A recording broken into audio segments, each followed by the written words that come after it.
আসসালামু আলাইকুম রহমতুল্লাহি ওয়া বারাকাতুহু। আলহামদুলিল্লাহি ওয়াহদাহ ওয়াসসালাতু ওয়াসসালামু আলা মান লা নাবিয়্যা বা'দাহ, আম্মা বা'দ।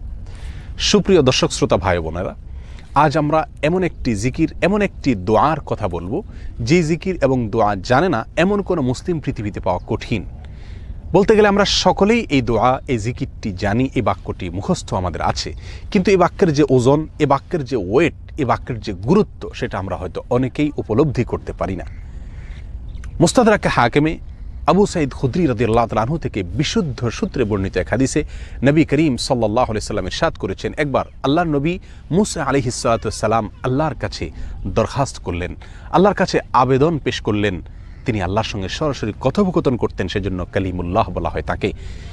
আল্লাহর সঙ্গে সরাসরি কথা বলতে গিয়ে একবার তিনি আবেদন করলেন, আল্লাহ আমাকে আপনি একটি জিকির, একটি দোয়া শিখিয়ে দিন, যে জিকির, যে দোয়া আমি সবসময় পাঠ করব, সবসময় আমল করব। আল্লাহ সুবহানাহু ওয়া তাআলা তখন মূসা আলাইহিস সালাতু ওয়াস সালামকে বললেন, কুল লা ইলাহা ইল্লাল্লাহ, হে মূসা আপনি লা ইলাহা ইল্লাল্লাহ এই দোয়াটি সবসময় পাঠ করবেন, এই জিকিরটি সবসময় পাঠ করবেন, এটা আপনাকে আমি দিলাম।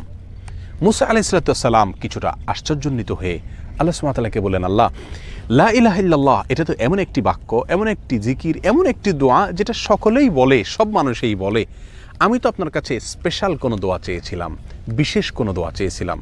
আল্লাহ সুবহানাহু ওয়া তাআলা তখন মূসা আলাইহিস সালাতু ওয়াস সালামকে বললেন, হে মূসা, যদি সপ্ত আসমান, সপ্ত জমিন এবং এই দুইয়ের মধ্যে যা কিছু আছে সব কিছুকে, আল্লাহর অস্তিত্ব ছাড়া আর বাকি সব কিছুকে যদি একটি পাল্লায় রাখা হয়, একটি হাতে রাখা হয়, আর লা ইলাহা ইল্লাল্লাহ এই বাক্যকে যদি অপর হাতে, অপর পাল্লায় রাখা হয়, তাহলে লা ইলাহা ইল্লাল্লাহর পাল্লা ভারী হবে। এত ওয়েটফুল এই আমল, এত ওজনী এই আমল, এই জিকির।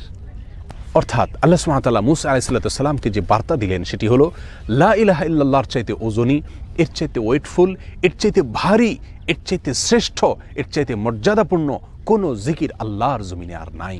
প্রিয় বন্ধুগণ, মূসা আলাইহিস সালাতু ওয়াস সালামের জন্য সবচেয়ে স্পেশাল দোয়া হিসাবে, সবচেয়ে স্পেশাল জিকির হিসাবে আল্লাহ সুবহানাহু ওয়া তাআলা যে দোয়াটি নির্বাচন করলেন, যেটাকে সবচাইতে ওজনী আমল হিসাবে আল্লাহ সুবহানাহু ওয়া তাআলা স্পষ্টভাবে ব্যক্ত করলেন, সেটি হলো লা ইলাহা ইল্লাল্লাহ।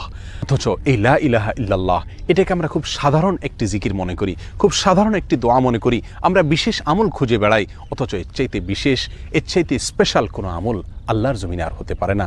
জিকিরের মধ্যে যত জিকির আছে, যত দোয়া আছে, যত আমল আছে, সমস্ত জিকিরের ভিতরে সবচেয়ে শ্রেষ্ঠ, সবচেয়ে ওজনী আমল, সবচেয়ে ওজনী জিকির হলো এই লা ইলাহা ইল্লাল্লাহর জিকির।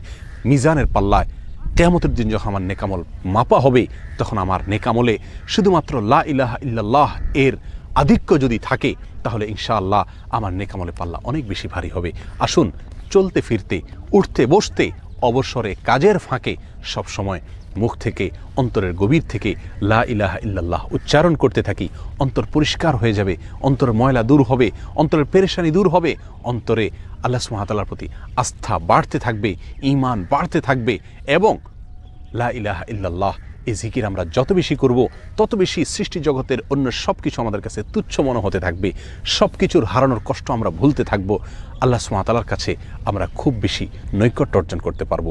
আসুন বলতে থাকি বেশি থেকে বেশি, অন্তরস্থল থেকে ঈমানের সঙ্গে লা ইলাহা ইল্লাল্লাহ।